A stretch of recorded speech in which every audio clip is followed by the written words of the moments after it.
Hey everyone, Katrina here, and today we're going to discuss algebraic versus geometric multiplicity of eigenvalues. Be sure to subscribe for more videos like this and watch to the end to see the full example. Okay, so this topic has been brought up a lot when I've had multiple discussions about linear algebra and really understanding matrix structures as well as the importance of eigenvalues and eigenvectors.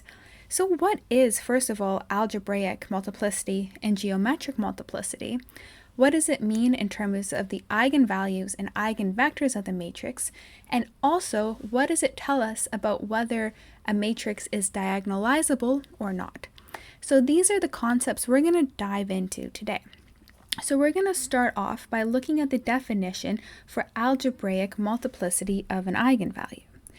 So this definition tells us that the algebraic multiplicity of an eigenvalue is the number of times it appears as the root of the characteristic polynomial or characteristic equation. So the characteristic polynomial is defined as the determinant of a minus lambda I equals to 0. Okay, so let's take a moment to actually dive in what's going on here. So A, first of all, is a matrix. Lambda over here is our eigenvalue, so it is a scalar value, and then this I over here represents our identity matrix. So those of you who are not familiar with an identity matrix, essentially it's a matrix that has ones down the center and it has zeros everywhere else, so something like that. So ones down the center, 0 everywhere else, that's our identity matrix. So essentially we take a matrix A and then we take the determinant of A minus lambda I, and then we set that equal to 0, and that is our characteristic equation or characteristic polynomial. So instead of just having x in our polynomial, for example, and we're solving for x, in this situation we have lambda, which is our eigenvalue, and we want to find the roots of lambda. So we're going to use factoring techniques just how we've done before when we're solving polynomials or other types of equations.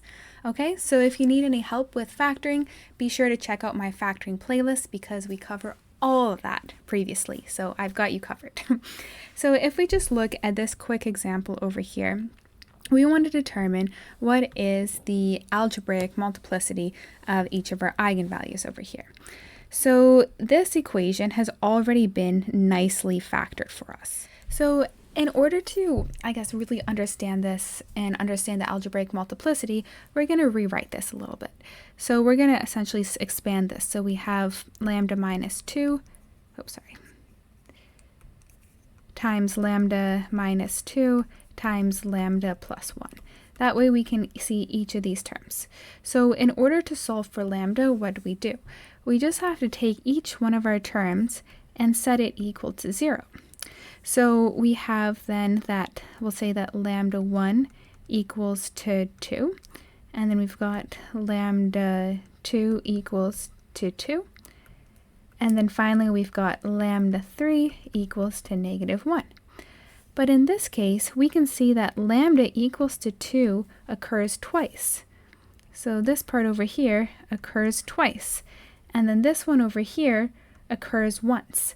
So that means that lambda equals to 2 has an algebraic multiplicity of 2, and lambda equals to negative 1 has an algebraic multiplicity of 1, because negative 1 only occurs once as a root, whereas 2 occurs twice as a root.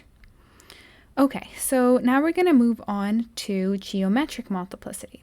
So what does geometric multiplicity tell us?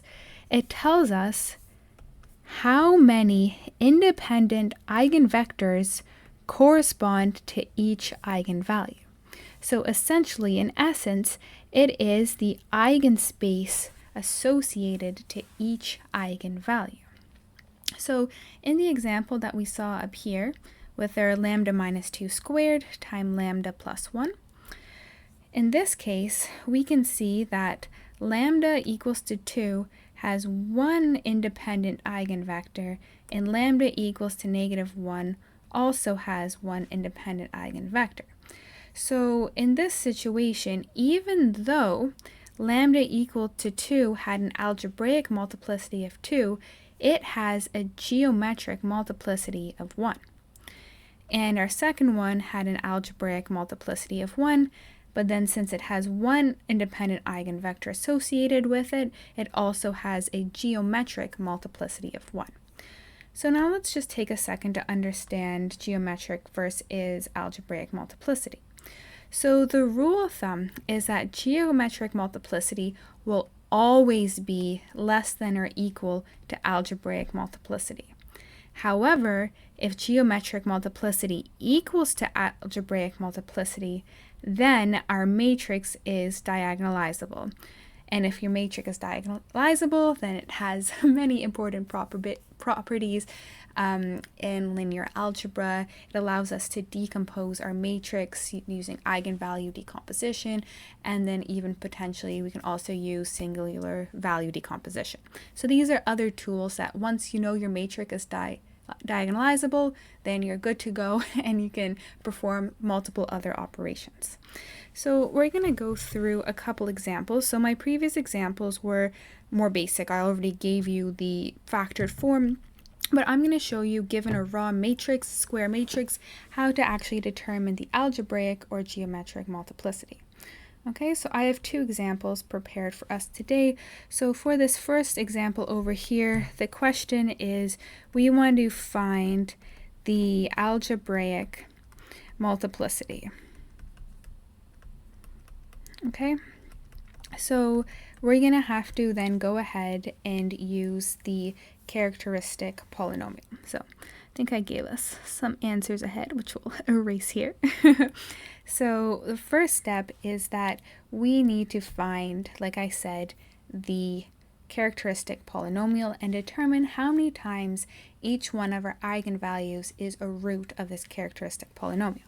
So like we showed before, the characteristic polynomial is the determinant of a minus lambda I, and we're setting that equal to 0.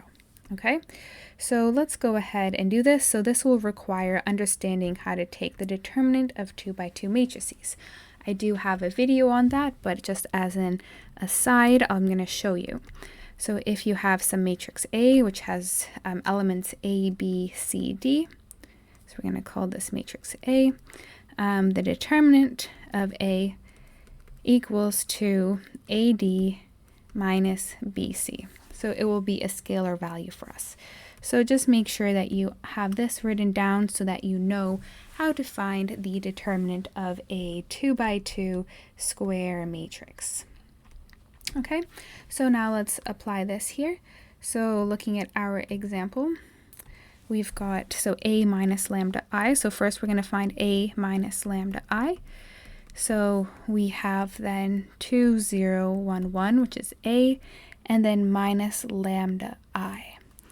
Okay, so we have lambda as our scalar, and then I is our identity matrix, and I has to be the same size as matrix A. So if we put this together using our rules for matrix addition, we've got 2 minus lambda as our first element, 0. Then we've got 1, and then we've got 1 minus lambda as our fourth one. So now that we have this, we want to take the determinant of this, so a minus lambda I. So like I said, for a determinant, we want to take our AD values, so these ones, and then minus our BC values. So let's go ahead and write that out. So as a result, we have 2 minus lambda multiplied by 1 minus lambda minus 1, or I guess we can do 0 times 1, so that whole term disappears. So as a result, we are left with 2 minus lambda times 1 minus lambda. And we have to be aware that we are setting this equal to 0, and now we are solving for lambda.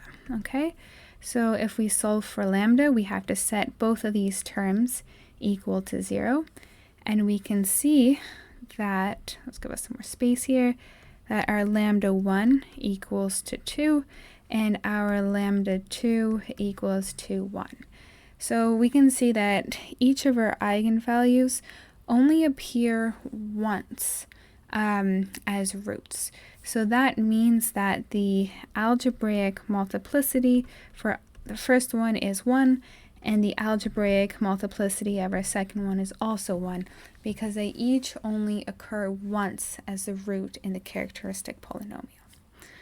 Okay, so from here, we want to now determine what is the geometric multiplicity. So in order to do that, we have to solve for the eigenvectors of our matrix. So that's where we have to use this new formula over here. So we use AV equals to lambda V. So let's take this apart for a second. So V is new. So V is our eigenvector, and everything else is the same. So our lambda is still our eigenvalue, and we have here, this is our square matrix A. Okay, so what we need to do here is actually rearrange this equation so it can be set to 0. So we have AV minus lambda V equals to 0. And also just note that this V is a vector, so you can put the vector hat on it. And then what we can do here is we then factor out this V. So we end up with A minus lambda, and we have that set equal to 0. So what we're going to do here is, in order to solve this, we're going to show our full vector V, and we're going to just write it as, what do we have here? V1, and we have V2. So in this case, we're going to look at each of our eigenvalues separately.